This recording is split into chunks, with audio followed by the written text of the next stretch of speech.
بالتأكيد، كعك النقاش البجاوي له أسرار تجعله يذوب في الفم ويبقى طريا لفترة طويلة.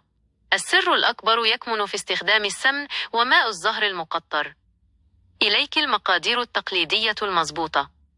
أولاً، مقادير العجينة: 3 كيلات فرينة، طحين من النوعية الجيدة، كيلة من ليدام، مزيج من السمن الذائب والبارد مع القليل من الزيت ليعطي القرمشة، نصف كيلة سكر ناعم يساعد على إعطاء لون ذهبي جميل، رشة ملح ضرورية لتعديل الذوق، صفار بيضة واحدة يجعل العجينة تذوب في الفم، مزيج من ماء الزهر والماء الدافئ لجمع العجينة، مبشور الليمون.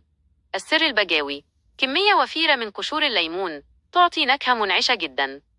ثانياً، مقادير الحشو: الغرس: تمر غرسي منقى ومعجون جيداً، ملعقة صغيرة سمن ليحافظ التمر على طراوته داخل الفرن، رشة قرفة أو قرنفل مطحون حسب الرغبة، القليل من السمسم، الجلجلان المحمص ليعطي نكهة وطاقة، ماء الزهر لرش الغرس حتى يصبح طريا جدا مثل العجينة.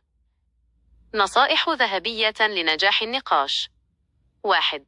راحة العجينة: أهم سر هو ترك العجينة ترتاح لمدة ساعة على الأقل، ويفضل ليلة كاملة في الثلاجة قبل البدء في تشكيلها ونقشها. 2. طراوة الحشو: يجب أن يكون قوام الغرس التمر بنفس طراوة العجينة لكي لا ينفصل عنها أثناء النقش أو بعد الطهي. 3.